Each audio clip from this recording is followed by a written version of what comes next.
Oke, pada sesi ini kita akan membahas mengenai apa yang disebut sebagai portofolio optimal.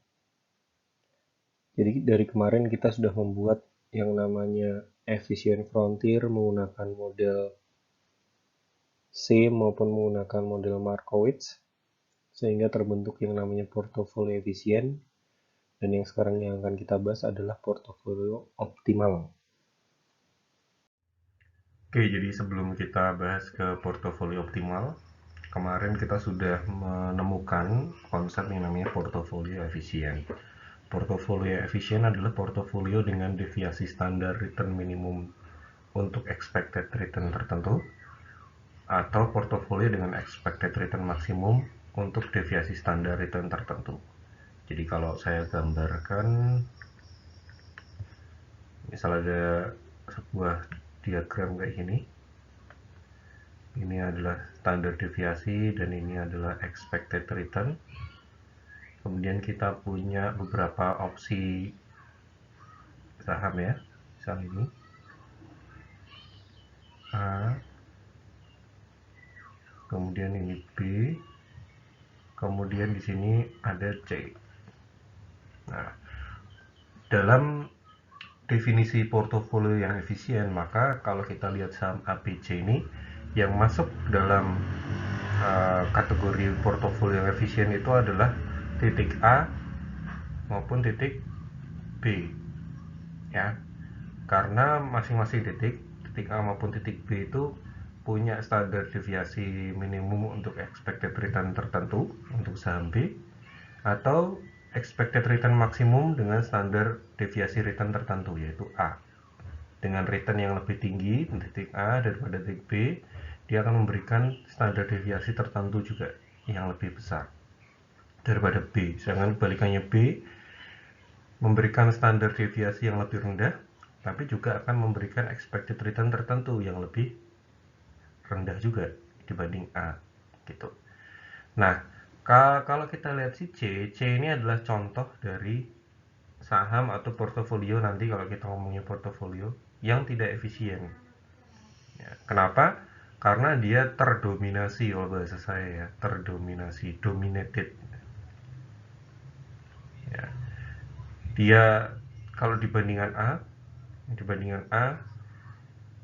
itu memberikan return lebih tinggi dengan standar deviasi yang sama dibandingkan C. Jadi orang yang rasional itu tentu akan memilih A daripada C. Sedangkan dibandingkan B dan C memiliki return yang sama, expected return yang sama, tapi C itu memiliki standar deviasi yang lebih tinggi. Maka kalau orang yang rasional akan lebih memilih B. Gitu ya. Sehingga kalau kita punya portofolio yang tempatnya itu ada di C ini harus kita buang atau kita hindari. Jangan sampai portofolio kita itu jatuhnya seperti titik C ini, memiliki kinerja seperti titik C. Nah, caranya gimana supaya kita bisa mengeliminasi si titik C dalam portofolio kita? Makanya kita gunakan yang namanya portofolio efisien kemarin, menggunakan efficient frontier. Nah, sekali lagi saya tunjukkan yang namanya efficient frontier. Ini kemarin kan sudah kalian kerjakan ya dalam tugas ya. Jadi sekali lagi ini ada berbagai macam titik, lebih tepatnya ada 11 titik kombinasi dari eh, dua buah instrumen di dalam portofolio kita.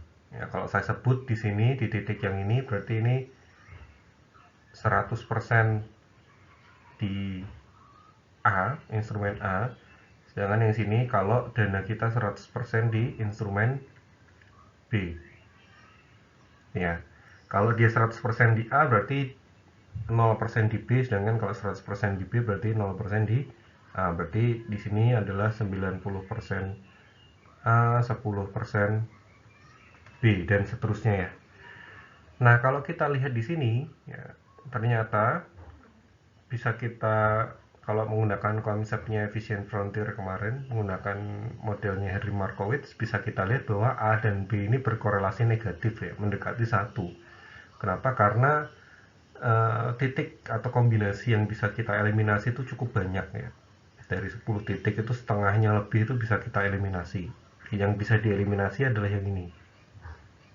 atau yang harus kita hindari. Kenapa? Karena titik-titik ini yang ada di kotak merah ini adalah titik-titik dari portofolio yang tidak efisien. Ya, sekali lagi sama dengan konsep di slide sebelumnya, dia tidak efisien karena dia terdominasi oleh kombinasi yang ada di atasnya gitu. Misalnya yang titik ini, misal titik X ini. Ya. Kalau saya bandingkan dengan titik yang di atasnya di garis efisien frontier ya, jelas tidak akan ada orang yang memilih X kalau dia tahu ya, kalau investor tahu. Kenapa? Karena titik X ini tidak lebih efisien atau terdominasi oleh portofolio, garis portofolio yang ada di efisien frontier. Gitu. Dan efisien frontier ini berarti maksimalnya di sini. Ya, maksimalnya. Jadi kalau saya itu mau menyusun sebuah portofolio, misal saya ini lanjutkan 80% A, 20% B, 70% A, 30% B, berarti ini adalah 60% A, 40% B. Jadi kalau saya mau menyusun portofolio dan di dalam portofolio saya ada instrumen A dan B, supaya portofolio saya itu memberikan kinerja yang efisien, maka minimum bobot atau alokasi dari aset yang saya kontrol itu adalah 60% A, 40% B. Kalau lebih dari itu, B-nya lebih dari 40%, maka dia jatuhnya akan menghasilkan portofolio yang tidak efisien. Gitu ya. Jadi mana saja boleh ya, asal dia maksimum 60% A, 40% B. B-nya tidak boleh lebih dari 40%. Ya.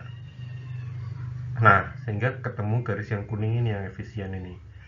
Pak, terus maksudnya garis yang kuning ini apa? Yang efisien frontier ini maksudnya adalah yaitu portofolio yang memberikan kinerja paling efisien.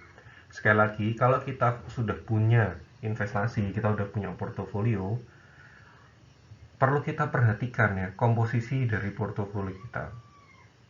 Nah, jadi prinsipnya pada saat memilih instrumen investasi itu kan ada 3 hal yang diperhatikan kan. Pertama return, kedua risiko, dan yang ketiga karakteristik masing-masing aset, atau kalau modelnya Markowitz disebut sebagai covariance antar aset. Covariance antar aset inilah yang menentukan akan membentuk efisien frontier apa enggak. Tuh. Nah, pada saat kita sudah bisa mengidentifikasi efisien frontiernya, maka kita terserah mau di titik mana aja.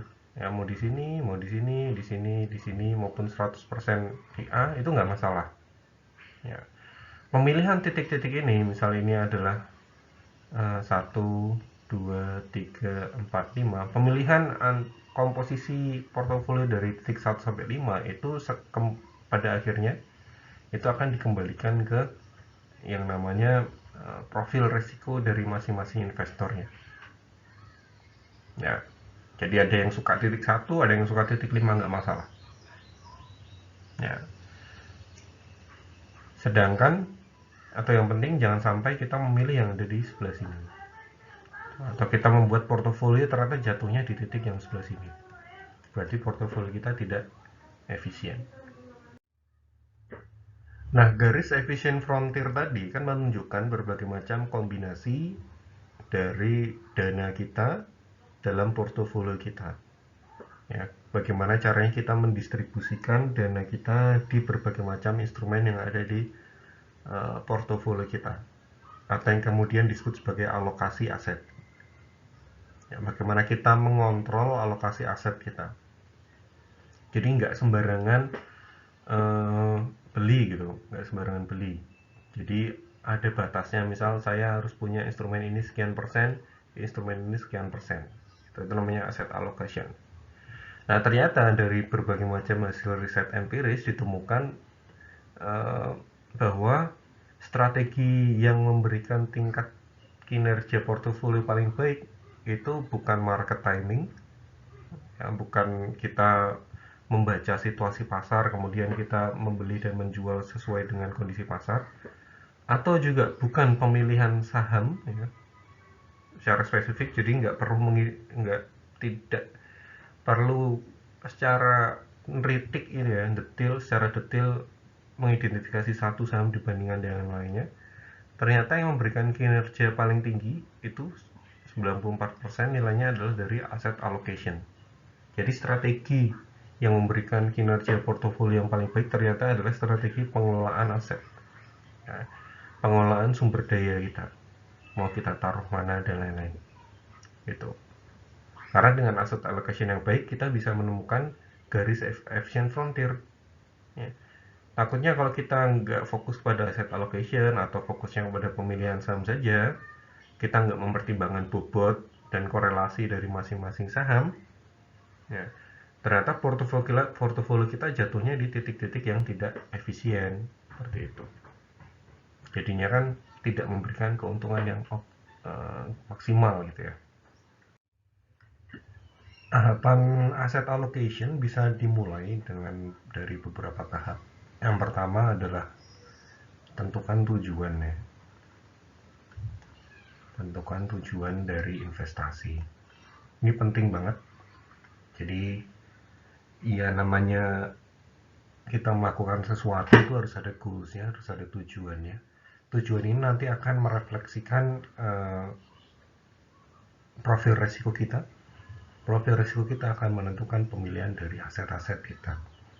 Kemudian setelah memiliki tujuan, tentu tujuannya yang konkret ya, kalau bisa jangan karena ini lagi ngetren nih, saya ikut-ikutan gitu. Kayak kemarin kan beberapa waktu ini kan mulai banyak investor-investor baru, kemudian ya ikut karena sedang tren saja investasi, sehingga bisa jadi salah mengambil keputusan dan lain-lain. Nah, maka tujuan itu penting ya. Misal kalau saya berinvestasi untuk membayar biaya sekolah, misal lebih konkret lagi biaya SD anak saya, dan saya sudah riset berapa biaya SD mana yang saya tuju, kemudian kebutuhan biaya totalnya itu berapa, kayak gitu. Contohnya kayak gitu ya. Kemudian setelah tahu tujuan, kita juga harus punya pengetahuan dasarnya dari berbagai macam instrumen investasi yang tersedia. Pengetahuan ini terkait dengan karakteristik, resiko, dan return dari masing-masing instrumen investasi. Ya, kalau kita investasi di pasar uang, itu berarti kita berekspektasi seperti apa. Kalau kita menginvestasikan dana kita di obligasi pemerintah, ya, itu berarti kita sudah tahu apa yang akan kita dapat, ya, karakteristik dari obligasinya itu seperti apa, dan lain-lain dan lain-lain. Jadi ini penting banget ya, tahu ya, supaya kita tahu ya, sekali lagi karena masing-masing instrumen ini juga akan merefleksikan tujuan kita. Jadi masing-masing instrumen itu punya tujuan yang beda-beda gitu. Kemudian setelah kita tahu karakteristik dari berbagai macam instrumen investasi, kita harus mengenali yang namanya profil resiko kita. Kita itu orang yang seperti apa. Ya, karena profil resiko ini nanti akan berhubungan dengan strategi alokasi aset dari portofolio kita. Jadi aset allocation dari orang pertama dengan orang kedua yang memiliki profil risiko yang berbeda itu tentu akan berbeda. Kalau misal ya, investornya itu punya profil risiko konservatif, ya, maka pemilihan sekuritasnya ya kira-kira seperti ini. Ya, pemilihan instrumen investasinya mayoritas adalah fixed income investment instrumen, jadi kayak obligasi, deposito kayak gitu. Kemudian ada modalnya 15-20% saham ya, equities, dan cash and equivalent 5-15%. Sebaliknya kalau investor itu sangat agresif, maka mayoritas dari portofolionya itu diisi dengan saham. Karena saham punya resiko yang lebih tinggi dan return yang lebih tinggi juga. Gitu. Nah, kemudian pemilihan konservatif, agresif ini sebenarnya juga bisa disesuaikan dengan jangka waktu tujuan kita. Contoh, kalau saya misal mau punya tujuan mau menyiapkan dana kuliah anak saya, itu kan masih cukup lama ya, 10-15 tahun ya, 10-15 tahun, 20 tahun lagi kan, masih 15 sampai 20 tahun. Maka saya akan mencari aset investasi yang horizonnya ya, memang sepanjang ini 15 sampai 20 tahun, yaitu aset-aset di ekuitas atau saham. Ya, saham kan memang instrumen jangka panjang kan, maka saya akan menabung, menginvestasikan dana kuliah anak saya yang masih 15 sampai 20 tahun lagi untuk saham. Sebaliknya, misal tahun depan saya harus menyiapkan dana anak saya masuk TK gitu. Ya, uang saya jangan ditaruh di saham, karena saham kan sangat volatil. Ya, jangan-jangan pada saat tahun depan waktunya saya cairkan untuk bayar, harga sahamnya lagi turun, kan saya rugi. Maka saya pindah ke instrumen yang konservatif, yang jangka pendek, ke deposito dan lain-lain, karena masih 1 tahun lagi, tinggal 1 tahun lagi. Jadi saya pindah ke instrumen yang relatif stabil gitu. Jadi pemilihan ini, strategi alokasi aset berdasarkan tingkat agresivitas maupun profil risiko, bisa juga kita sesuaikan, bisa juga kita tentukan dari tujuan kita ya. Jadi ini bisa diambil dari dua ya, dari memang profil pribadi, sukanya itu yang seperti apa. Bisa jadi dari profil pribadi, jadi saya memang orangnya seperti ini, saya orangnya seperti ini, suka yang beresiko dan lain-lain. Jadi dari histori kita dalam mengambil keputusan seperti apa. Atau juga bisa kita tentukan dari tujuan ya. Sesimpel pada saat kita punya tujuan jangka panjang, maka kita sesuaikan instrumen investasi kita dengan yang investasi jangka panjang. Investasi jangka panjang biasanya adalah aset-aset yang agresif gitu. Kalau kita punya tujuan jangka pendek, maka kita cari investasi yang jangka pendek ya. Investasi jangka pendek ini biasanya aset-aset yang konservatif. Jadi kita mematchkan, menyamakan, mengalignkan antara tujuan kita, jangka waktu tujuan kita dengan umur atau karakteristik dari instrumen investasi yang tersedia. Nah, sedangkan portofolio optimal adalah salah satu portofolio efisien yang dipilih oleh seorang pemodal sesuai dengan keberanian dia untuk mengambil resiko. Jadi, portofolio optimal itu adalah portofolio efisien yang dipilih. Jadi, kalau portofolio efisien adalah portofolio yang memberikan tingkat risiko dan return tertentu, sedangkan portofolio optimal adalah portofolio efisien yang dipilih oleh investor, di mana pemilihan portofolionya itu didasarkan oleh keberanian atau tingkat toleransi risiko masing-masing investor. Nah, nanti dalam portofolio optimal, keberanian, toleransi risiko dari investor itu akan ditunjukkan oleh yang namanya indifference curve. Indifference curve. Apa itu indifference curve? Indifference curve merupakan suatu kurva dengan expected return sebagai sumbu Y atau sumbu tegak dan standar deviasi return sebagai sumbu datar atau sumbu X yang menunjukkan berbagai kesempatan investasi yang sama menariknya bagi seorang pemodal. Indifference curve dari pemodal satu dengan pemodal yang lain atau investor satu atau dengan investor yang lain itu akan berbeda-beda.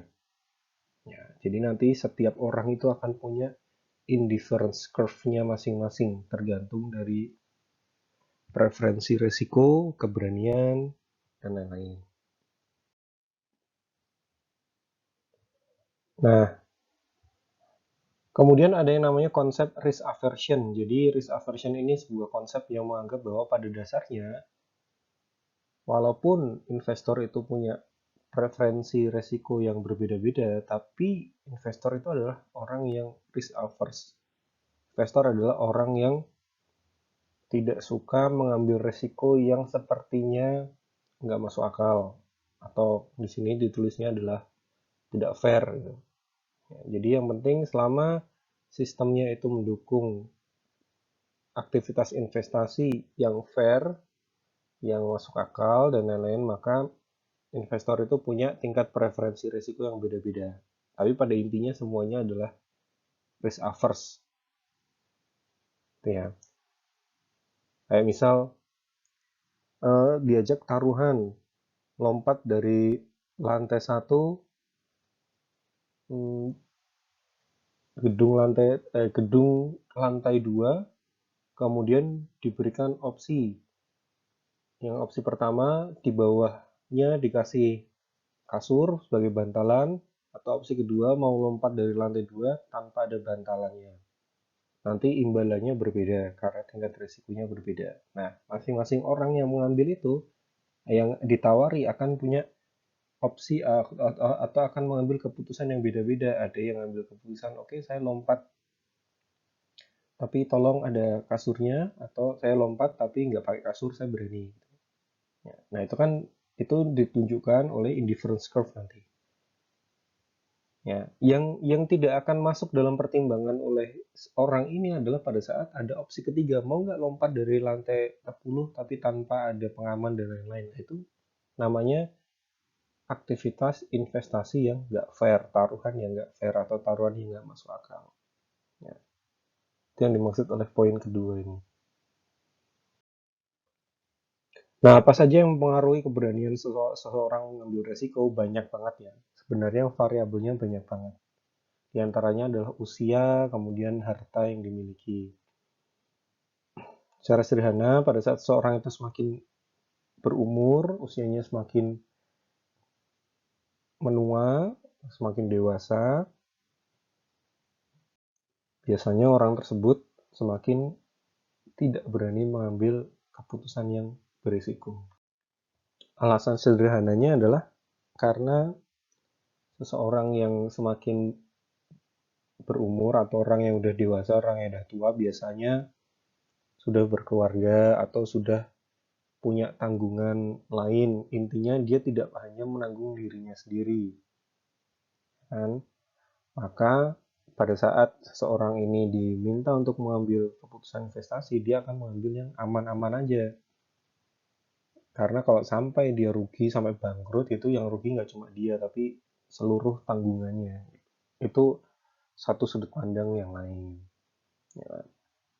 Tapi bisa aja semakin berumur kan harusnya semakin dewasa, semakin wise dalam mengambil keputusan, semakin banyak knowledge, jadinya pengambilan keputusan yang beresikonya lebih baik. Itu sudut pandang yang lainnya lagi. Tapi umumnya seperti ini. Kemudian kekayaan seseorang juga akan menunjukkan bisa mempengaruhi tingkat risiko yang diambil.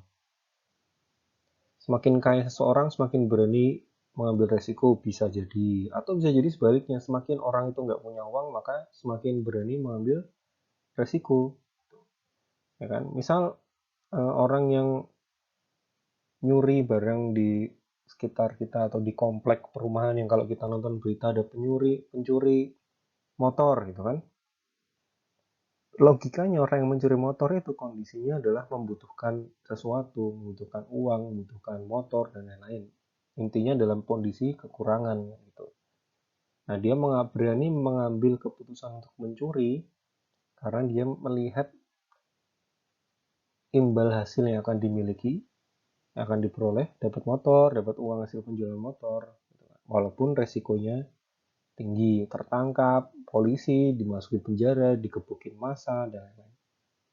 Ya. Kan nggak ada orang nyolong kendaraan bermotor terus setelah ditangkap ternyata dia miliarder kan, gitu nggak ada kan. Ya, ini pendapat umumnya ya, tapi sudut pandangnya bisa dibolak-balik.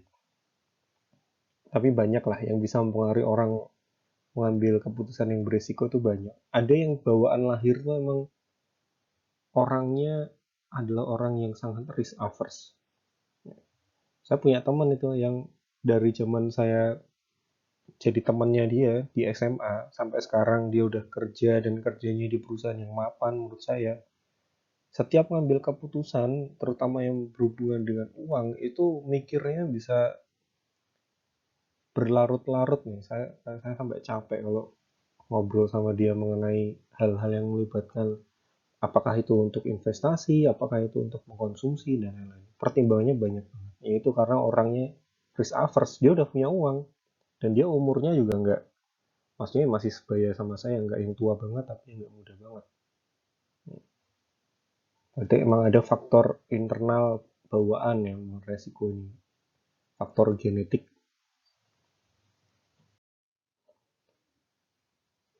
Nah, ini adalah yang disebut sebagai indifference curve.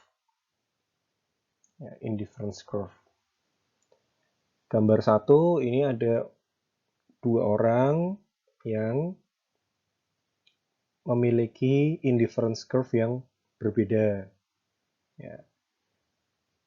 Indifference curve-nya A dan indifference curve-nya B. Di sini disebutkan bahwa A itu lebih risk averse daripada B. Jadi semakin dia melengkung ke atas, dia lebih risk averse. Kemudian bisa kita amati di gambar kedua, ada indifference curve 1 dan indifference curve kedua. Nah, bedanya dengan yang gambar 1, kalau di gambar 1 itu kan titik atau sumbu perpotongan dengan sumbu Y-nya itu kan sama. Sedangkan di gambar 2 perpotongan dengan sumbu Y-nya itu kan berbeda. Nah, yang membedakan IC1 dan IC2 ini adalah total benefit yang diperoleh atau total utilitas yang diperoleh.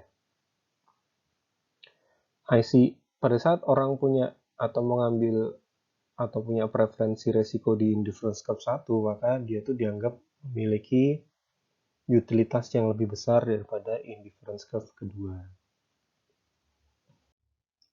Nah, portofolio optimal adalah ini. Ya, jadi ya persinggungan antara garis efisien frontier dengan garis atau kurva indifference. Ya.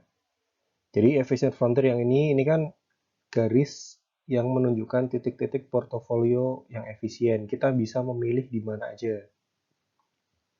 Saya bisa memilih di sini, saya bisa memilih di sini, saya bisa memilih di sini, saya bisa memilih di sini, saya bisa memilih di sini. Ya, mana aja. Di titik mana aja semuanya efisien. Nah, pada saat yang terjadi saya memilih di sini itu adalah kondisi pada saat kurva efisien frontiernya bersinggungan dengan tingkat preferensi resiko saya. Ya, jadi titik A ini adalah titik persinggungan antara indifference curve dengan efisien frontier. Nah, maka titik A ini adalah titik portofolio optimal saya. Gitu. Jadi ini ya, ini portofolio optimal, persinggungan antara efisien frontier atau garis yang menunjukkan portofolio efisien dengan kurva indifferent.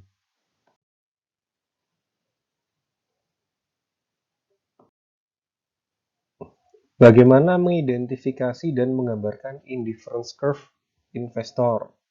Ya, jadi kalau kemarin kan kita udah belajar caranya menggambar efisien frontier. Sekarang bagaimana caranya indifference curve ini bisa dibuat? Jadi apabila ada 3 pilihan investasi yang memberikan expected return dan resiko tertentu. Nah, kita minta atau kita pilih yang mana yang mau kalau kita ditawari investasi di A, B, atau C, gitu ya, disuruh milih. Kemudian di sini, misalkan investor yang kita tawarin ini sukanya dengan karakteristik risiko dan return di aset B, maka dia memilih B yang memberikan expected return 13% dan standar deviasi 31%. Ya, maka B ini kita highlight ya. Nah, cara membuat indifference curve-nya tinggal kita masukkan di persamaan ini. Ya. Persamaan ini adalah expected return sama dengan 0,07. 0,07 ini adalah ukuran dari risk-free asset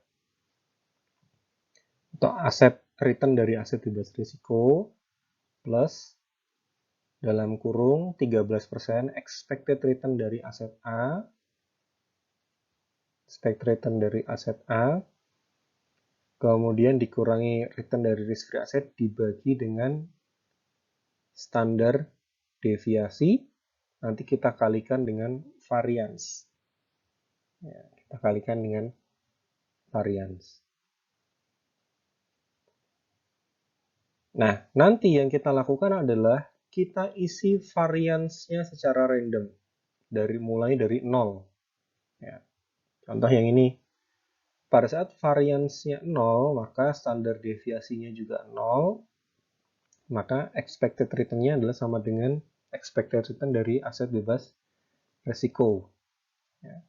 Kemudian variance-nya kalau kita isi dengan angka acak 0,016017, ya, expected return-nya 8, standar deviasinya sekian.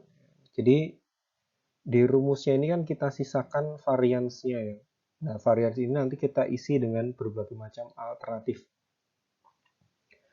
Jadi prinsipnya atau caranya hampir sama dengan pada saat menghitung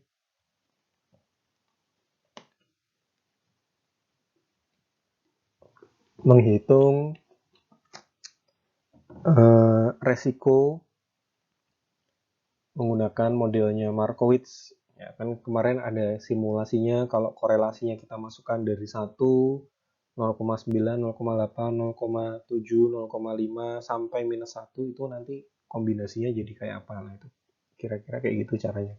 Tinggal kita masukkan aja ini. Jadi dari perhitungan sebelumnya udah bisa kita ketemukan indifference curve dari pemodal atau investor tertentu ini yang sudah kita temukan. Nah, jadi indifference curve ini sekali lagi merujuk pada profil resiko. Ya. Nah, setelah kita ketemu indifference curve, nanti bisa kita plottingkan dengan atau kita singgungkan dengan portofolio efisien. Misal di sini saya punya garis portofolio efisien. Misal kayak gini ya, misal seperti ini, anggap gambarnya bagus ya. Misal ini persinggungan ya, misal ini menyinggung nih ya, ini. Ya.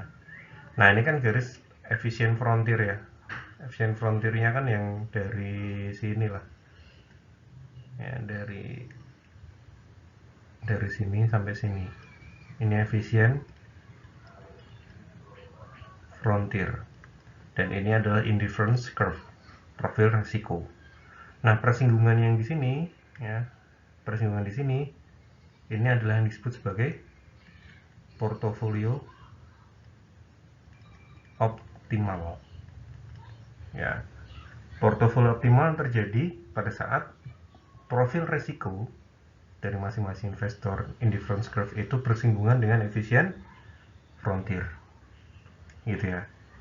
Nah, nanti kalau kita punya indifference curve yang lain, berarti akan ketemu portofolio optimal yang lain. Misal ini kan tadi, misal ini IC indifference curve dari investor A gitu ya. Kemudian misal saya buat indifference curve dari investor B, misal gambarnya kayak gini. Misal gambarnya seperti ini. Berarti persinggungannya kan di sini. Nah, ini indifference curve dari investor B. Seperti itu. Nah, masing-masing investor itu punya indifference curve masing-masing karena indifference curve kan profil resiko ya. Ada juga yang indifference curve-nya mungkin seperti ini. Gitu. Ketemunya titik ini. Gitu ya. Jadi portofolio optimalnya bisa terjadi di semua garis efisien frontier ya. Di wilayahnya efisien frontier. Makanya kan tadi di awal saya sebutkan bahwa kita bisa memilih yang mana saja, terserah. Mau yang di sini, mau yang di sini, mau yang di sini, di sini, di sini, sampai di sini, boleh. Selama itu ada di efisien frontier. Dan pemilihan kombinasi aset dalam portofolio kita di titik manapun di dalam efisien frontier, ujung-ujungnya akan ditentukan oleh profil resiko.